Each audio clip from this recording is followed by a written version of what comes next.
সত্যি এখন বোঝা যাচ্ছে না এটা শীতকাল চলছে না গ্রীষ্মকাল চলছে না কি। কালকে দিল এত বৃষ্টি, আজকে সকালে এত কুয়াশা, আর 1-2 দিন আগে ছিল প্রচণ্ড গরম। অ্যাকচুয়ালি আমরাও খুব ভাগ্যবান, একসাথে সব কিছুই পাওয়া যাচ্ছে এখন। একদম যেমন মানে যা চাইবে তাই পাইবে। রাস্তার মধ্যে সকালে চালানো যাচ্ছে না, এখন বাজে 6:30। স্কুটি চালানো যাচ্ছে না কুয়াশার জন্য, এত ভারী কুয়াশা পড়েছে।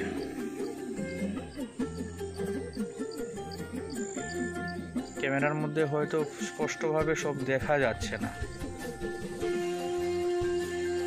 ঠিক আছে, চলো বাই, থ্যাংক ইউ।